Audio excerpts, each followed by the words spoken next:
Good evening, everybody, and welcome to the first SECEC shoulder webinar. It is my great honor for me to chair this event tonight with my two co-experts, Philipp Moroder from Berlin. We speak about behavior and structural risk profile for static posterior shoulder instability, which is actually a controversial topic. And next, Karl Wieser will from Balgrist, Zurich, we'll talk about glenoid and acromial morphology in this difficult condition. Back in 1999, Gilles Walsh published his iconic classification of glenoid morphology in primary glenohumeral osteoarthritis, and with a specific attention to this particular situation of posterior subluxation of the humeral head relative to the glenoid, the very classic now B1 and B2s, with 55 of the head being posterior to the glenoid, defining the posterior subluxation. So from that point, there was actually more questions than answers, because it was a lot of questions about what's going on in the shoulders, why this posterior subluxation, how to assess the posterior subluxation, and finally how to treat these patients. So first, what's going on? Gilles Walsh published a further paper in 2002 stating that the static posterior subluxation is actually responsible for the glenohumeral osteoarthritis, especially in the young adult population. This was further confirmed later in 2018 with that new paper describing the Walsh B0 pre-osteoarthritic posterior subluxation of the humeral head, meaning it was an isolated and permanent posterior subluxation of the head with no cartilage or bone leisure, therefore the pre-arthritic status. But it doesn't give the answer why this posterior subluxation. Well, a lot of parameters have been incriminated to be responsible for this, but it's still very controversial. What is the best between glenoid version, humeral retrotortion, muscular imbalance, anterior capsule contracture, posterior loose capsule, neurologic condition, posterior instability, or any other hypothesis? So very controversial topic about why this posterior subluxation occurs. One of the most studied parameter is actually the glenoid version, which is published with more than 15 degrees in most of the cases to be in accordance to that specific condition. Another question is how to assess the posterior subluxation. Lots of debate around here, because should we look at the glenohumeral index, which means how is the posteriorly displaced head relative to the glenoid? Or should we look at it from the entire scapular body according to the Friedman line, or even only about the hull glenoid of the glenoid?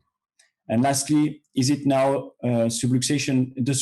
Should the subluxation be assessed in the 3D three dimension? So again, very controversial.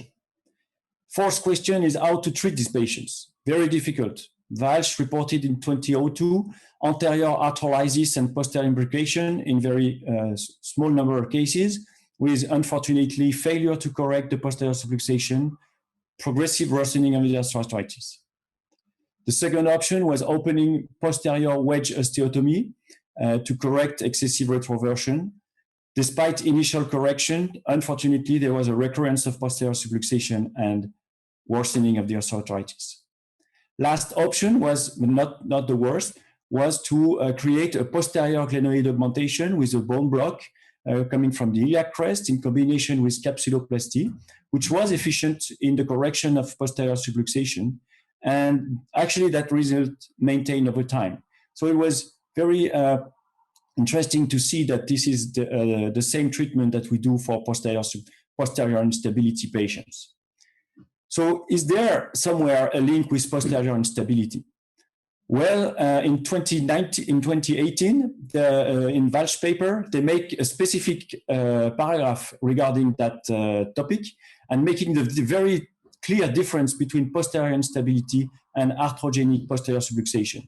The posterior unstable patient, they suffer from dislocations and subluxations, classic posterior dynamic instability, whereas the arthrogenic patient with posterior subluxation, they only suffer from pain, functional impairment, and feeling of locking in the shoulder. However, it seems that there is some new evidences that come over and make the possibility that these two may be mixed somewhere in some patients. And this would be more convenient and consistent with the conclusion from the 2018 paper that state that the posterior subluxation is initially dynamic and probably evolving to a static condition. Here is an example to illustrate this point. It's a 28-year-old male with a clear fall that underwent a posterior subluxation, which is the first episode, and actually the only one. And that patient remained painful.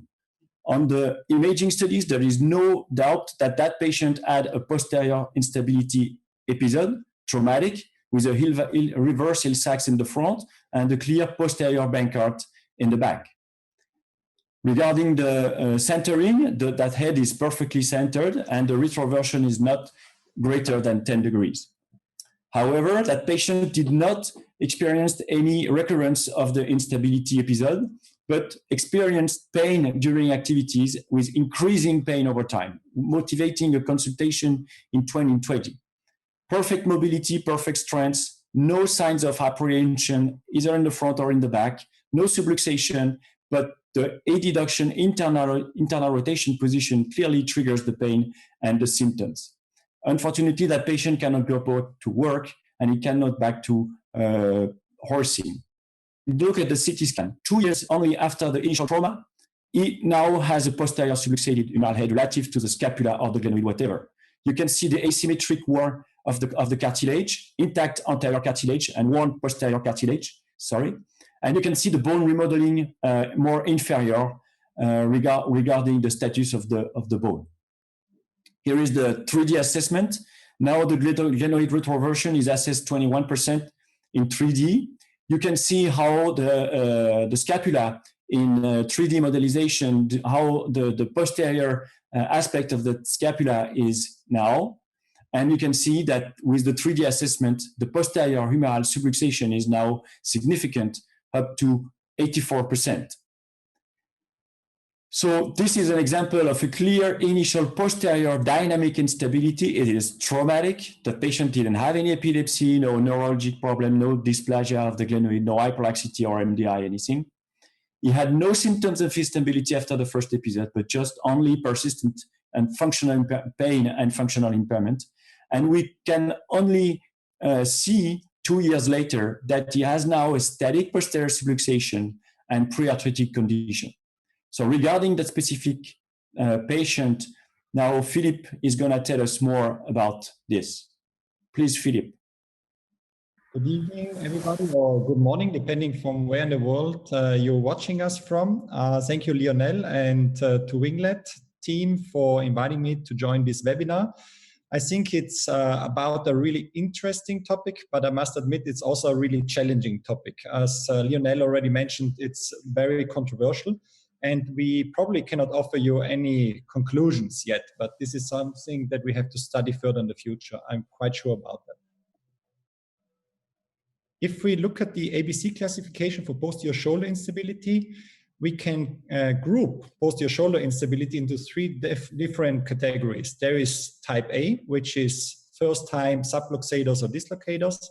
There's type B, which is a dynamic posterior shoulder instability. And then there is this special subgroup, type C, which is static posterior shoulder instability. So this is a humeral head sitting in the back of the glenoid, and we certainly don't know why. There's a few cases actually where we believe to know why it's sitting in the back, and this is type C2 or acquired static posterior shoulder instability. But there's also cases where we actually do not know where this condition comes from, and we call this type C1 or constitutional static posterior shoulder instability. So to start off, I want to show you a very obvious case. We have a fairly young patient with the type C2 acquired static posterior shoulder instability. We have an X-ray coming from the year of 2006 where he had a calcific tendinitis. The patient had another X-ray taken in 2014, not because of his calcific tendinitis, which has vanquished over time, but he had a bicycle fall and sustained a posterior shoulder dislocation with a glenoid fracture. This was treated with a posterior bony bankart repair arthroscopically. And unfortunately, this was not very successful in terms of positioning of the bone fragment.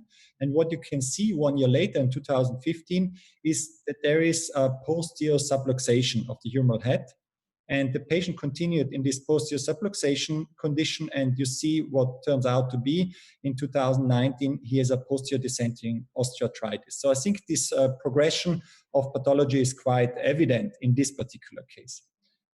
But there is, like I mentioned, there is other cases where we do not know where this posterior static instability comes from. There are patients without trauma. They initially have no symptoms, and we cannot attribute any cause to this pathology.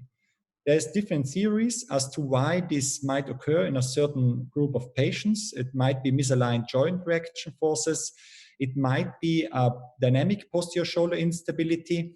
It might be a glenoid dysplasia coming from gene misregulation.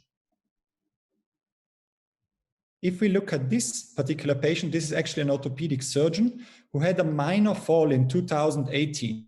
And he was, as an orthopedic surgeon, obviously he has a nice access to MRI. He took an X-ray, which didn't show anything. He took an MRI, and if you look at the MRI in the bottom left corner, you can see that he has a small reverse heel sulcus. You can see a little bone bruise in the front of the humeral head, and you can see how the infraspinatus is actually detached from the scapular body. So this indicates that he actually sustained a posterior subluxation. Didn't do any surgery, only conservative treatment. And what you can see is that over the course of 2 years, he sustained a progressive static posterior shoulder decentering. So this might actually be a quietly acquired static posterior shoulder instability. We looked at all of our cases that were treated at our department at a very young age with arthroplasty. And we tried to separate them into primary osteoarthritis and secondary osteoarthritis. So secondary will be, for example, an infection case or instability arthropathy case. And there is obviously some cases where you say, okay, this is primary, we don't know where this comes from. But a third out of all of the patients do not offer you any cause as to why they are dislocating posteriorly, but they are decentered in the back. So they don't have a concentric osteoarthritis, they have an eccentric osteoarthritis. And I think it's worthwhile looking at this subgroup of patients, and this we did. And what we did is we compared centered osteoarthritis with decentered osteoarthritis and control patient. And this in patients under the age of 60, so in a very young age group to have osteoarthritis. And what we found is that there is an association with posterior decentering osteoarthritis and greater height, greater weight, bilateral affection, higher shoulder activity level, and sports activity, in particular in terms of combat sports, weightlifting, and bench press maximum of kilograms. So if you look at the guy on the right side, this is Hafthor Bjornsson, aka the Mountain. This is the typical guy that is at a high risk of sustaining a posterior decentering osteoarthritis at a very young age. Another example, 40-year-old bodybuilder, high BMI, but not due to fat, but due to a lot of muscles. He does combat sports and bench press, and you can see an osteoarthritis at this very young age on the left side, on the left shoulder. What you can see on CT scan is that he has a posterior decentering osteoarthritis. And if you look at the right side, you can actually see already some osteophytes starting building on the front of the humeral head, indicating there's also a tendency of posterior instability. And you can see this at the 3-year follow-up of the right shoulder. You can see that he starts decentering and increasing his grade of osteoarthritis.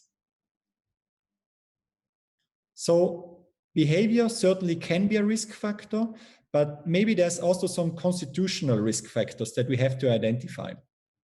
So what we did is we took 14 patients with the C1 posterior shoulder instability, so a constitutional static posterior shoulder instability, and compared this with 14 healthy shoulders that we matched according to age, gender, and height.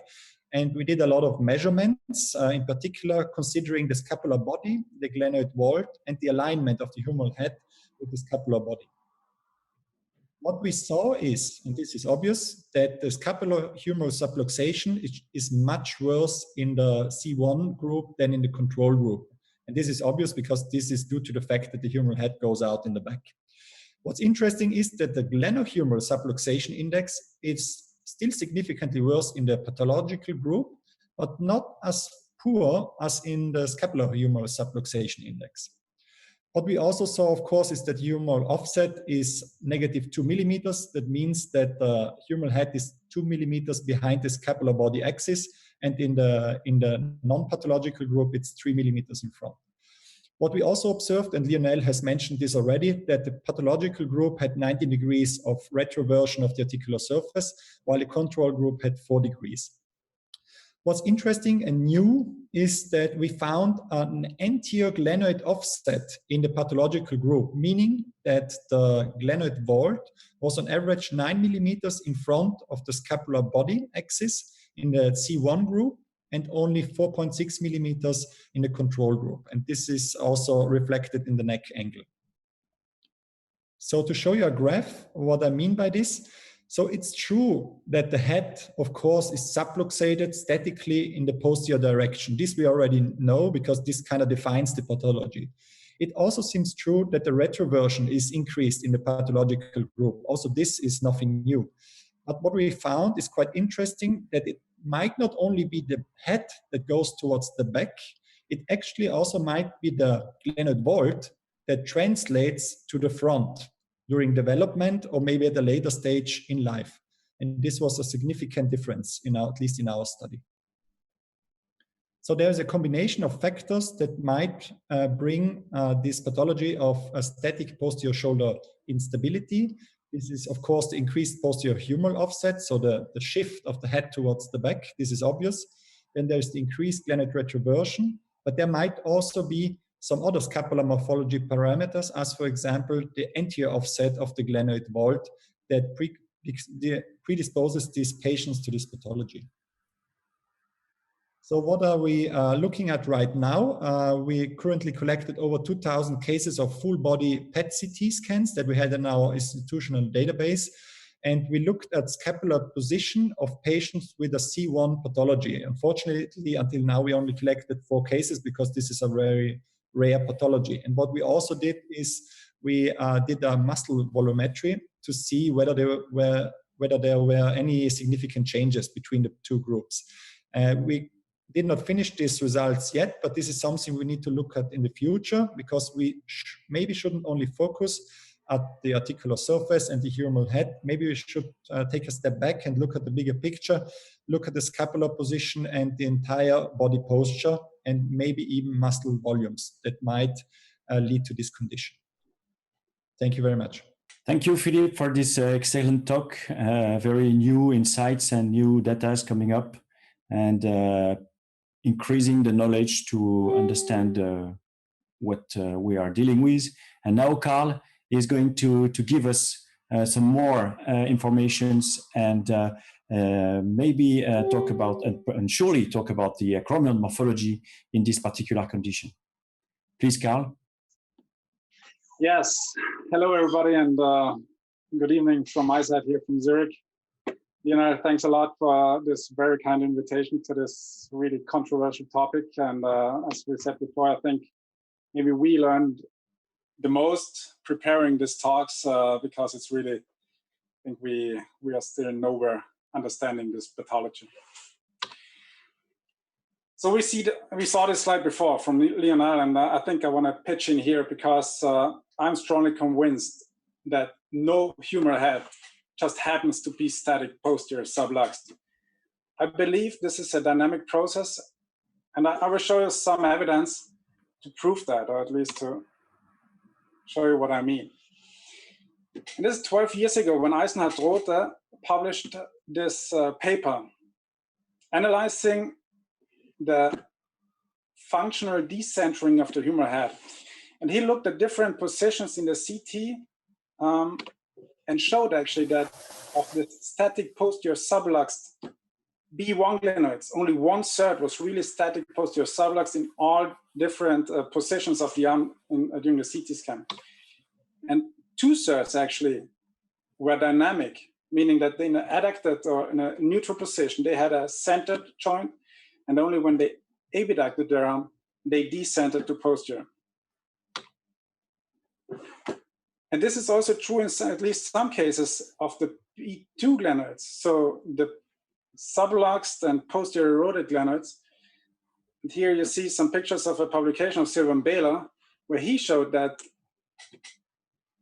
there is an increase of the decentering from adduction in the CT scan to abduction in the X-ray. And I will show you this paper later on. It's quite interesting data in there. So it seems that this static posterior subluxation is quite a dynamic process. So having said this, the crucial question is, where does this all start from? And why some humeral heads decenter and others do not? And actually, why do they stay there? And that are some common predisposing factors for this posterior subluxation on the one side and the dynamic posterior instability on the other side. And as we have seen in the previous talk from Philipp, the scapular body, the glenoid ward and the glenoid retroversion, they are identified risk factors for static posterior instability.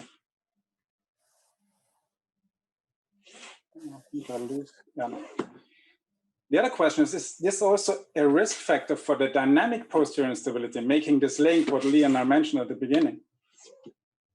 And we have data for this. Joe Galvin could show us that posterior instability patients had an increased glenoid retroversion compared to a stable control group. We also have data that the glenoid retroversion is an independent risk factor for having a posterior shoulder dislocation. Quite a big group of military people. And there's actually an increase of the hazard ratio of 1.17 if you have 1 degree more retroversion.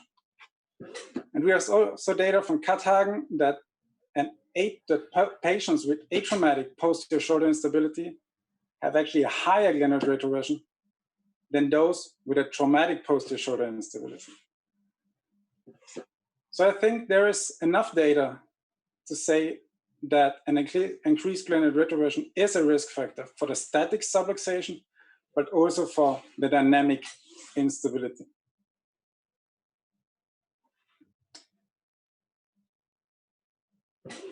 Some years ago, actually 1 or 2 years ago, Jackson showed us for anterior instability patients that there might also be a link for the acromial and the core acromial process. And now the question is if the acromial morphology is also a risk factor for posterior shoulder instability. And Dominic Meyer actually made this observation some years ago. He had the impression that a certain acromial morphology, namely a flat acromial, might be associated with a posterior shoulder instability. And to prove this concept, he made different measurements and angles and distances to analyze the shape of the acromial. And to make a long story short, he found significant differences between normal or anterior unstable patients to those patients with a posterior shoulder instability. Therefore, he could support his hypothesis that this normal orientated acromials actually give buttress to the humeral head, and that those patients with a posterior instability have this flat acromion missing this buttress, and that the humeral head can therefore posterior decenter. In a dynamic, this was always dynamic posterior instable patients. So now the question is this also a risk factor for the so-called static posterior instability or subluxation? And Philipp and Christian Gerber looked at this factor in patients with eccentric osteoarthritis. And they make different measurements on CT scans, comparing two groups. On the one side, they looked at concentric osteoarthritic patients, Walsh type A. On the other side, they had a group of eccentric osteoarthritis patients, Walsh B2, mostly B2, some B3. And they found again significant different shapes of the acromion, again with less posterior coverage and a higher sagittal tilt in the CT scan in those patients with the eccentric osteoarthritis, showing again that such a flat acromial roof is not only a risk factor for the posterior shoulder instability, but also for this eccentric osteoarthritis.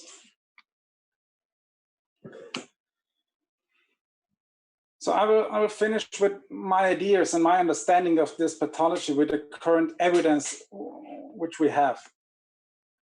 And my personal understanding of this pathology, and I'm happy to hear your opinion about that later on, is that there are people with a predisposing, not only, but mainly bony anatomy, glenoid, retrotortion, flat acromion, which puts their shoulders at risk. And these people, not being aware of this risk, they choose to have a certain lifestyle, as we all do. Some of them may participate in contact sports and might have a minor or even major accident, having a posterior impact, and this leads to an acute posterior shoulder instability. And we know that they are at higher risk for that. And this might lead to a further structural damage of the posterior labrum, of the posterior capsule. And the difference between those patients at risk and those which just have a posterior shoulder instability is that their humeral heads will then remain decentered, leading to this static posterior subluxation and maybe some rapid osteoarthritis afterwards. And then there are those other patients, which Philipp actually mentioned, showed us.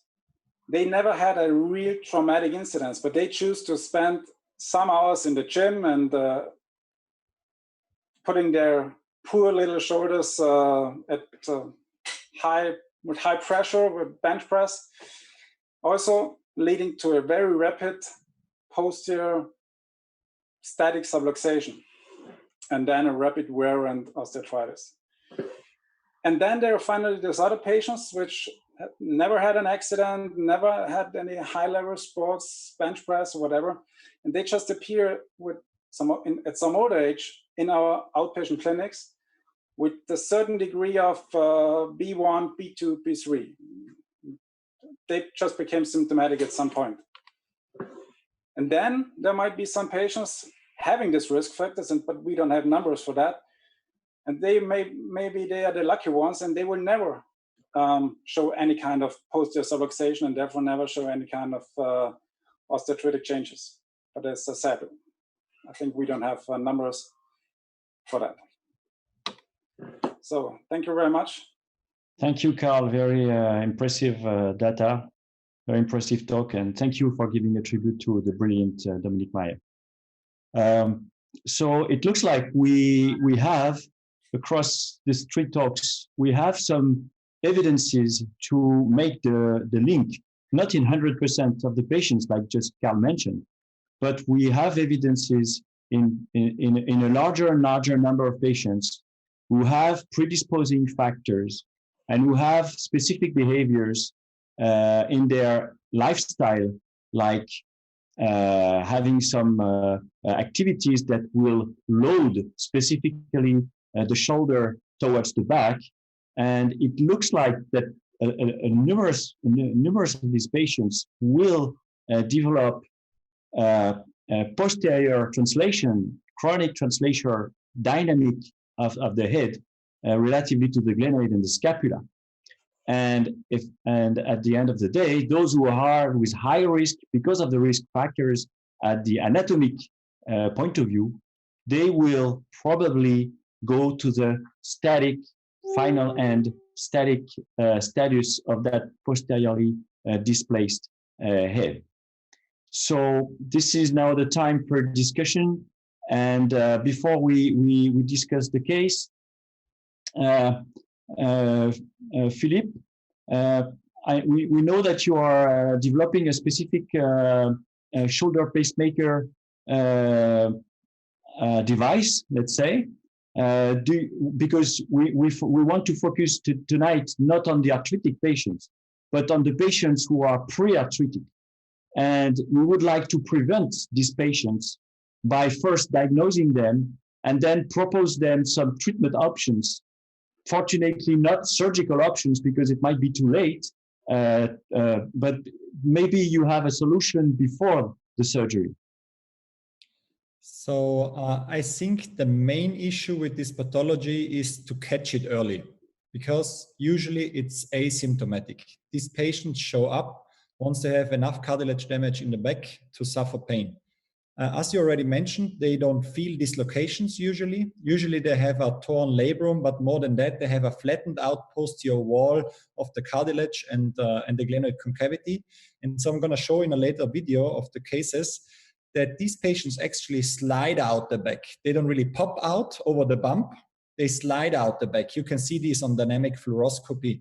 And so these patients, they just don't notice that they have a subtle dynamic instability that over time develops likely into a static instability, as Karl mentioned. What can we do if we catch one of those patients early? And this already has been proposed by Gilles Walsh. They should do behavior modification. You certainly should counsel these patients not to be the world's best bench presser, because this is likely going to put too much load on the shoulders, and maybe also some certain sports activities are not the best choice for these patients. And what they for sure should do is activate the external rotators, which are going to protect against the posterior translation of the humeral head. This, for example, could be done by means of electrical muscle stimulator as the shoulder pacemaker, and I'm going to show you this in the case report in a video in a few minutes, how you can stabilize the shoulder by doing this. But perfect, identifying it early. Okay, thank you. So now it's time for switching and translation to the first case discussion. This is a case of mine. So this is a 26-year-old male. He's a manual worker, who is a builder, and also is playing rugby as a pro. It's the right non-dominant shoulder, and he had a clear trauma on January 2016 with a clear fall on the left elbow, on the right elbow, sorry.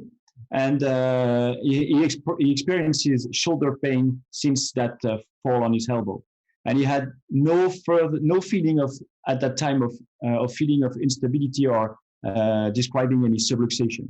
It's just been painful after the fall, but nevertheless he has a functional impairment in overhead work activities and strengthening activities.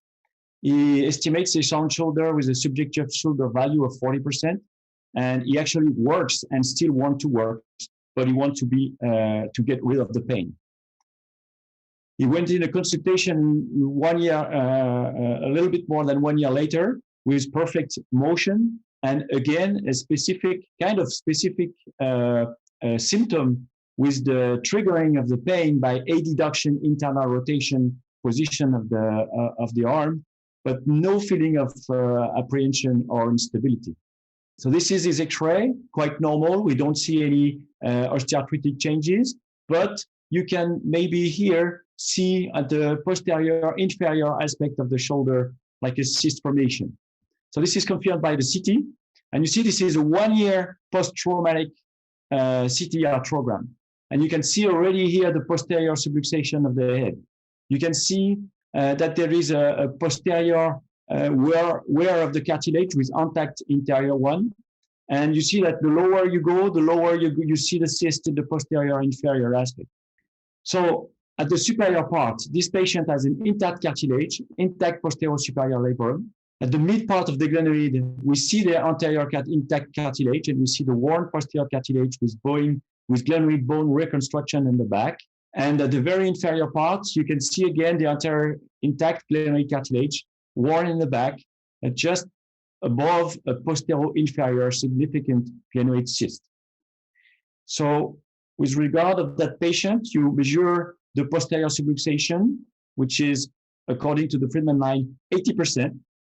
And the retroversion is not that big, being measured as 9 degrees. So I would like to invite you now for live voting, and to all the panel, and also you behind your screen, please vote to tell us what could be now, in the light of what we have said, what could be your indication? Is it non-operative treatment? Would you go and fix the labral tear in the back?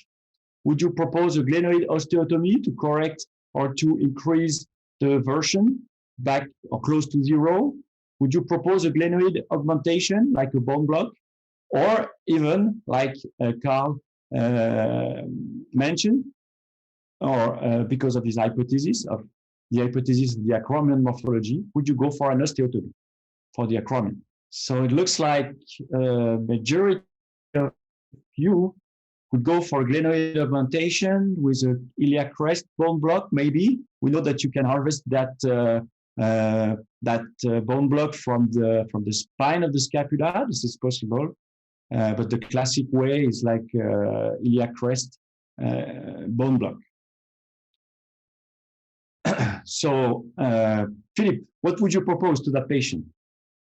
I agree with the participants who voted. I would also do a bone graft from the iliac crest because I believe that too much of the glenoid is missing and you need to reconstruct that in order to regain recentering and stability. Okay, so Karl, at the time I prepared that case, I didn't have your data about the acromion.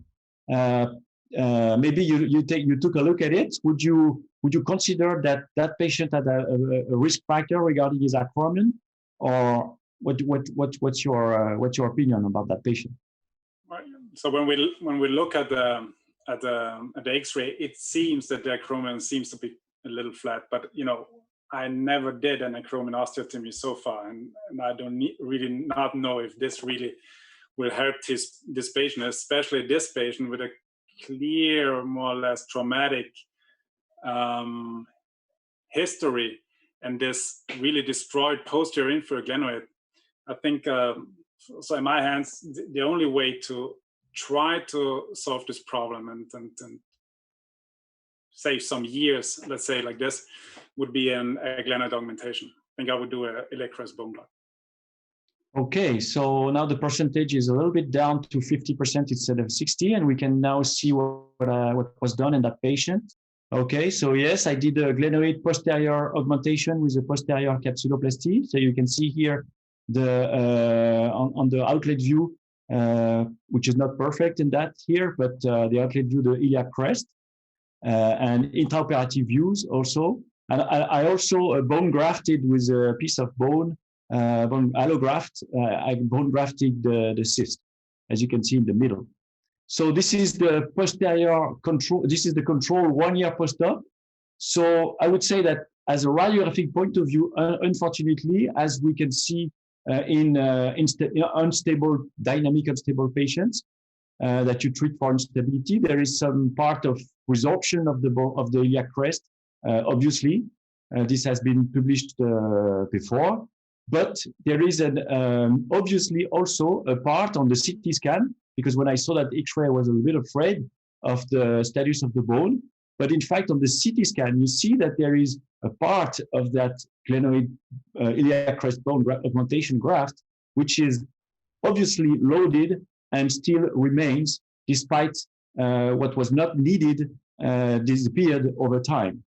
So now the head is centered because the measurements relatively to the glenoid and scapular body is around 50%. So this is kind of good correction. Lionel, can I ask a question for that? Sure. It's always, I'm never sure what I should measure after such a bone block. Is my new glenoid the glenoid plus the bone block, or is it still the old glenoid and because if you measure from the old glenoid, yep, it's still in the back. Then the humeral head would be still not centered. So absolutely. I'm not sure what's really true or what we should really measure about that.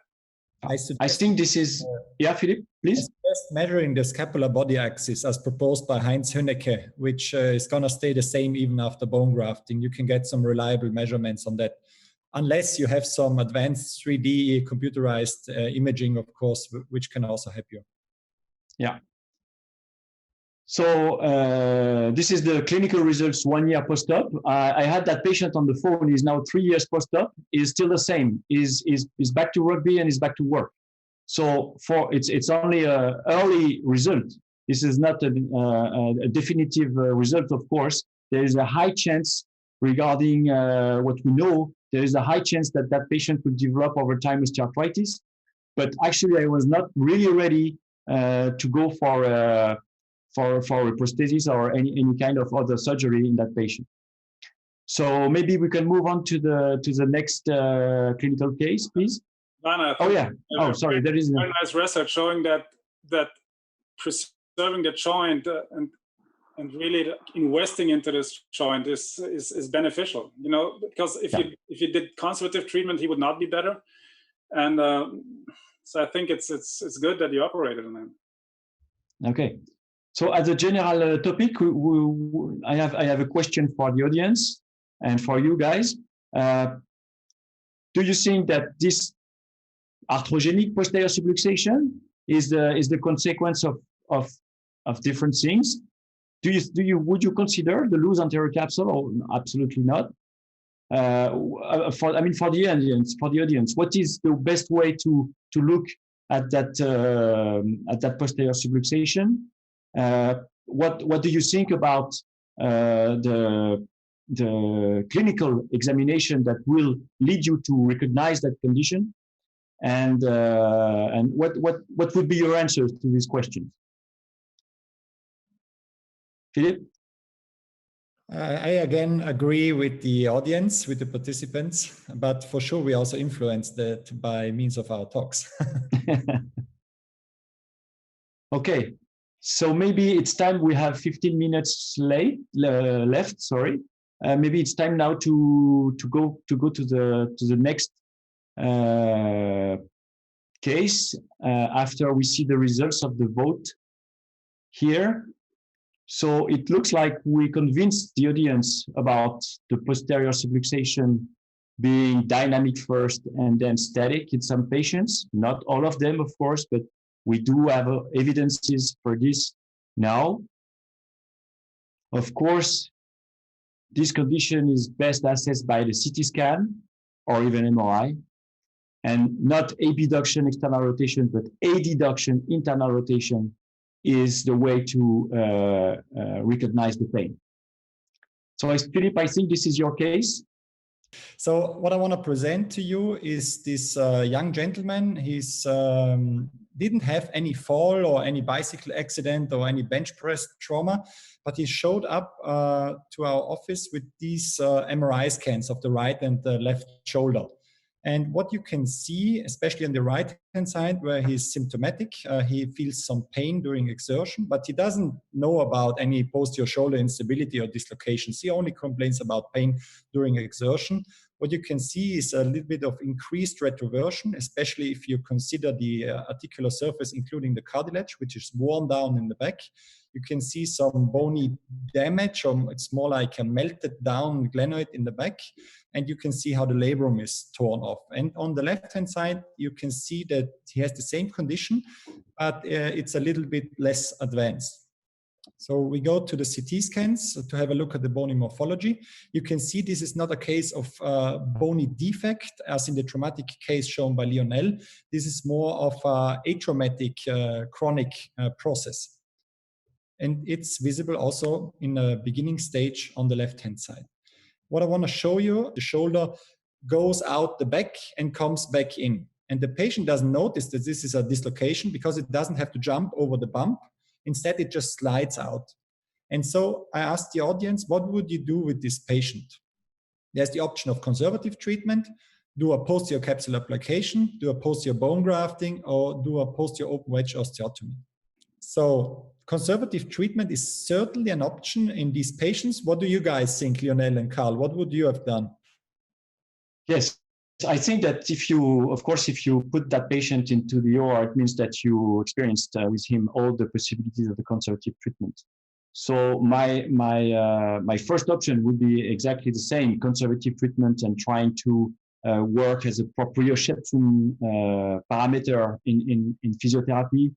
And I have no evidence to say that, but how should we give some advice to the patient and the physiotherapist to work actively on the muscle. I have no idea of this, but the so-called centering physiotherapy could be tried to try to control this kind of patient, which is actually a big challenge.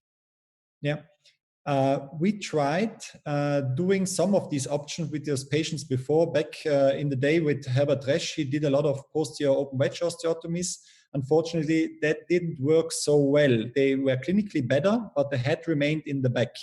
Maybe you can bone graft this case. There's certainly a case to that, but it's a little bit more difficult than with the case that you showed, Lionel, because the posterior wall of the glenoid is quite dysplastic, so you have to take off a little bit of the bone before you attach the new bone. And what we did in this case is what we call a PEX procedure, posterior articular coverage of the cartilage damage, and we do a shift of the capsule. This is likely a very small intervention. I'm going to show you how this works, and hopefully also going to show you the case report in a second. Philipp, I don't know if I missed it. How was the retroversion? It was not that bad from a bony standpoint, but if you include the cartilage that has been worn down over time, then actually you get a significant retroversion that is pathological. But the bony retroversion is not that bad, to be honest. He just has this lazy J or this wavy form of the posterior glenoid rim. So what you can see is this is the intraoperative video. You can see this posterior cartilage damage, grade 4, and you can see the detached labrum that we are going to retract with a hook, and you can see how the bony glenoid kind of fades out towards the back. What you can do, let me see. What you can do is actually you can do a microfracture and put some all suture anchors close to the cartilage beginning, let's say, where the defect ends. And what you then can do is refix this most of the time hyperplastic. So the labrum is actually bigger than in a normal patient. Likely, and then you can do the insertion of this labrum on top of this defect, and by doing so you can actually reduce pain because the cartilage defect is covered, and you can create a soft tissue bump in the back. Of course, this cannot correct any 20 degrees of retroversion, but maybe in cases where you have an early stage of this pathology, this might be helpful. This is just a postoperative or the intraoperative image after refixation. We do metro stitches so that no foreign body is sitting on there, because you can be sure this humeral head is going to want out the back again, and so you don't want to have any foreign material there to stop it, and because this might worsen the cartilage damage. So this is the post-op MRI, a couple of days post-op. You can see actually a better centering of the humeral head, but we also want to be honest with ourselves. What you can see is a dislocation on the preoperative video, and you will see no dislocation on the postoperative video. And this is the 1-year follow-up MRI. So just being honest here, this does not work in all of the cases. As you showed, Lionel, with Jill Walsh, she showed 2 cases, it did not work. This is one of the worst cases that I'm showing, but this can happen to you. The head wants to stay in the back. And this is also, we also observed this for scapular osteotomies. What we saw in our cohort, prospective cohort of 15 patients, that we actually have a nice increase from 40% subjective shoulder value, a little bit over 70%, which is quite good for this challenging pathology for 6 months. But we see that it slows down, the effect slows down over time. So already after 12 months, it's reduced. We are anxious to see how those patients continue. It's likely going to be the case that in very early cases, with not a lot of bony damage or no bony damage, you can maybe procrastinate this progression of pathology, and maybe in the more severe cases, this is just not enough and you should switch to a bone graft instead. This is just to show you what we can do with activated external rotators. What I would like to show you, what we did on the very right video, we actually put an electrical muscle stimulator on the back of this patient to stimulate his external rotators, and the effect on the dynamic fluoroscopy was the same as we had with the posterior capsular repair. So we did this before the surgery to show that actually muscle activation can also stabilize the shoulder. This is not going to be enough, but maybe a combination of surgery plus physiotherapy and specific muscle activation.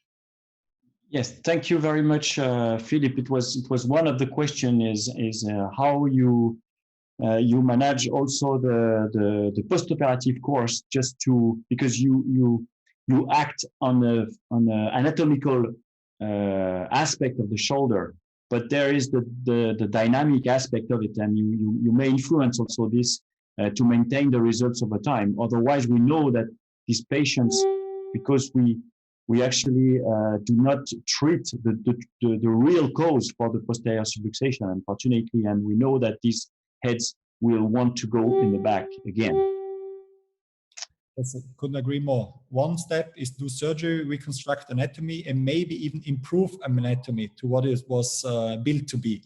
And the second step is going to be behavior modification. Don't let him do anything stupid, like, for example, bench pressing 120 kilograms. And the third one is going to be a specific physiotherapy. Okay, so now we move on to Karl's case presentation. Please, Karl. 37-year-old patient. So first, this year in February, he had an accident, a bike accident, shoulder distortion, maybe trauma, direct trauma. He doesn't know exactly. Was summer last year. His right hand and his dominant right side. When he was in my clinic, he had actually more or less full range of motion. Rotator cuff was normal, but he had a painful jerk. So it really was painful. He was not really jerking out, but he was painful.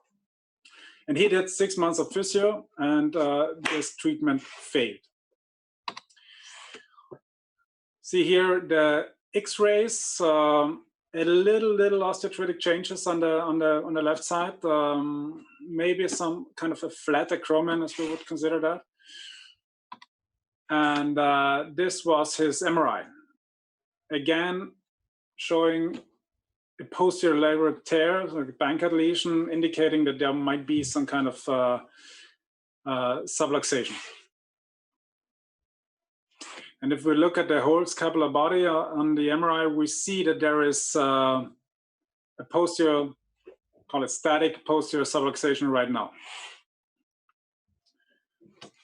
So now the question to the audience and also to you guys is, this is 6 months post-trauma, static posterior subluxed, Bankert lesion. What do they do?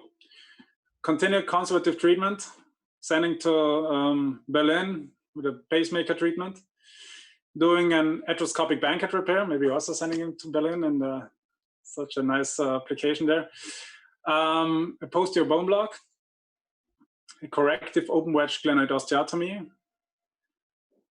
a corrective posterior downward tilting acromial osteotomy, something else, and you know what you do, or something else and you have no idea what you do, and you have no idea until you would do some more imaging, maybe a CT scan. Can we see the voting, or maybe you guys, what would you do? Yeah, I would probably go for a posterior bone block, because actually this is the procedure I've been doing in some patients. I'm the most confident in my hands, and I'm not very confident with posterior Bankert fixation with that kind of patient.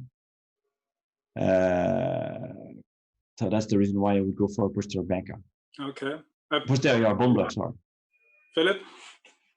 In my hand, I would counsel the patient, tell him this is a condition that at this point in time we cannot treat. We can only accompany you over time. I would start with the easiest and less invasive one, posterior capsular plication, do specific physiotherapy. And if he fails down the road, I'm going to monitor him. I do a bone graft as well, because I think this is the more effective treatment, but also more invasive. At this point in February, I also actually, with the MRI, I'm more or less with the audience. I actually scheduled him for an arthroscopic Bankert repair, but he was not ready. He needed some time, so he continued physio. And then he came back 3 months later, and then he wanted to have surgery. And I looked again at the MRI, and I was okay. I was more or less, I don't know, but maybe let's do another CT scan just to be sure. So here's the CT scan. Now we are 10 months post-trauma. And we see a glenoid retroversion of 15 degrees. And we see a severe static posterior subluxation. Again, the same questions. What would you do right now with the CT scan? Would you change your indication, Philipp? Yeah, I tend to go for a bone graft. There seems to have been some progression to the pathology, so I think a bone graft would be an option to consider. Okay, I would go also for a posterior bone block. But there is a question on the live chat. Philipp, would you go for a flush position in the back with the cartilage of the bone block, or would you do it a little bit more overhanging over the joint line to reconstruct the glenoid concavity? I would go flush with the cartilage where it starts, but then I would build up a ramp. With posterior bone grafts, you need to go not proud at the level of the cartilage, but then continue up the ramp. Otherwise, you will be too medialized, and you won't have the sufficient effect. This is more true for posterior than for anterior stabilization. So you will create this concavity. Yeah. So we see here the voting. Actually, 92% want to do now a posterior bone block, and 6% would do an open wedge glenoid osteotomy. And someone would do something else and knows what's best. And someone would do conservative treatment. Okay. So then maybe we can go on and I can show you what I did. I changed my indication. I did not consider a Bankhead anymore. And as we saw 15 degrees of really bony posterior retroversion, I decided to do some kind of combination. Open wedge glenoid, corrective osteotomy, and a posterior buttress, which we can do with a J graft, actually, which we know from the anterior shoulder instability. So here you see the shoulder from the back. It's open. It's on the right side. You see the humeral head. And there's the chisel already in. This is the bone graft from the iliac crest, this J graft. And then we open up this osteotomy with a spreader. You see here already the sutures. I put in 2 little anchors, or actually in this case it was transosseous, 2 fiber wires, and then I bring in the bone block for the correction. We do not fix it with any screws. Does it advance? And this is the post-op X-ray. You can see quite nicely this J and the posterior bony augment. Here we have a CT scan 5 months post-op. And here the CT scan 5 months post-op. And now coming back to my question, actually to you, Lionel.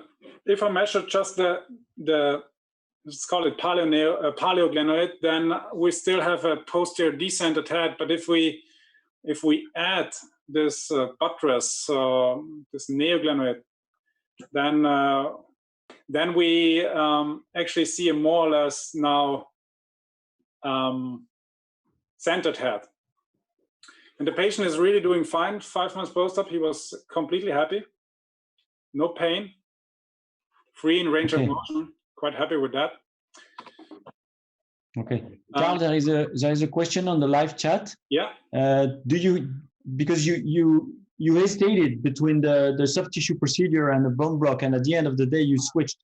So what are your criteria to consider a soft tissue procedure and a bone block procedure to make things a little bit clear to our audience? I think if I do not have any like significant severe either bony erosion or really retroversion, then I would consider a Bankhead repair. But if I have this anatomic predisposing factors which are not normal, then I think I try to correct them as good as possible. This is actually at this point my way of thinking, but I don't know if this guy would be as happy if I just did a Bankhead. You see here, actually, although a patient is doing fine and is now centered, if you compare the CT scan 10 months post-surgery and the CT scan pre-op, you see quite a significant increase of the bone, of the osteoarthritic changes. I don't know if this is due to surgery or just the natural course, which we cannot stop, but it's, you know, this patient is not healed. He's better, he's way better right now, but we don't know how long this will take. I'm quite sure he will come back at some point. Yeah. Okay, so now it's time for a final discussion. So we answered a lot of these questions during the presentations, because I included numerous numbers of these questions into mine. So maybe we can. So there is a technical question, because we've seen nicely on your CT scan control, Karl, where do you position the bone block? Is it at the level? Oh, so we did that already. I was just considering the height regarding the glenoid. It's quite difficult to bring it very high up, because at some point there's the nerve. Yeah. And you know, if you open it up, you just you see what you see, and it's you know, you have the infraspinatus on top because you're in the interval between infraspinatus and teres minor, so you're kind of limited to put it up very high posteriorly, and I think this is what we actually achieve, what I showed you. Okay.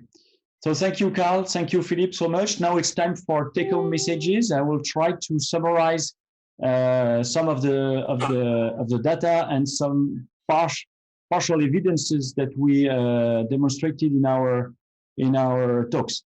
So the first point is that that topic of posterior subluxation being static, being dynamic, being more or less dynamic in the beginning and then static is still very controversial, because this has been studied very widely by many of our mentors, and nobody did find the solution. So of course we do not pretend today to find any definitive solution to explain what's going on, to explain why this posterior subluxation occurs and how to treat these patients. We all want to have the patient benefit from our knowledge and from our skills. We try to analyze the different data, and of course in the light of the experienced surgeons that were there before. And according to this, we try to find the best solution for these young patients who are obviously, it's not without arthritis. They obviously already at the time of diagnosis, they have already arthritic changes, minor changes, but it's going to be the challenge to try to propose them something that will not lead them to end up with a definitive osteoarthritis condition in the shoulder at a very young age. So this is one of the goals. So it looks like that posterior subluxation, it is confirmed by what Gilles said earlier on, that posterior subluxation is first there and predates osteoarthritic changes. The big question is why this posterior subluxation comes. We have seen that many anatomical parameters are here to be looked at as risk factors. Increased glenoid retroversion, usually more than 15 degrees, nothing new here, but confirmed. And what is interesting is that the literature today confirms that it is a common parameter in dynamic posterior instability young patients and in these patients with static posterior subluxation, glenoid retroversion in excess. Philipp has shown us a very nice part of his study with looking at the new parameter being the anterior glenoid offset. It looks like this glenoid offset is more anteriorly placed compared to other patients, and this will increase the situation and the mismatch between the head and the glenoid. Lastly, we have seen that Karl is nicely exposed the theory and hypothesis initially given by Dominic Meyer, with the shape of the acromial roof being too flat in these patients, offering less posterior coverage, and then offering the possibility with less buttress effect for the posterior head to be translated in the back in these patients. So we highlighted here today a link with posterior instability, with that condition being initially dynamic, either with a clear trauma, traumatic subluxation, or even a dislocation. But we also, and this is very well known in North America, especially with a lot of patients being working out every day, having some loading activities to the posterior aspect of the shoulder. These patients with dynamic problems or events will have the tendency to posteriorly subluxate or dislocate their shoulders. And certainly that a large part of this is a risk factor for secondary static posterior subluxation, and first pre-arthritic changes, and then end-stage osteoarthritic changes, being either B1, B2, and even B3.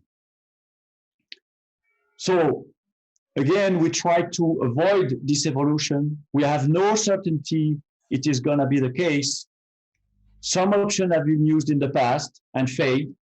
Some options are still on the block, like posterior glenoid bone block, being either like the J graft that you've shown, or the iliac crest bone block. But also there is certainly a place for posterior labral repair and capsular plication. So different options that could be proposed to some of these patients to try to avoid the definitive evolution. And lastly, maybe one day we will propose an acromial osteotomy. So at the end of the day, we don't have the solution. We try to have more and more explanation to this difficult and controversial diagnosis of posterior subluxation without pre or definitive arthritis. And we can make a proposal today because we are a large community of shoulder surgeons, specialists, sorry. And maybe we could have I propose that we build a web-based data collection through the SECEC members, that we could have a digital space for everybody being SECEC member to put and to include one clinical case that would be analyzed by this whole panel, so that we could say this is one case that will be included in the data collection, and for further increasing the size of the sample of these patients that we could study, and make probably some more and more progresses in the analysis of these patients and better understanding of the condition, always for the best for our patient. Thank you. So now it's time to say thank you, goodbye. So thank you very much, Karl, and thank you very much, Philipp, for your great experience and sharing your knowledge about that difficult and controversial topic. And finally, I would thank SECEC, of course, and thank Isabelle Fad and the Wingleg company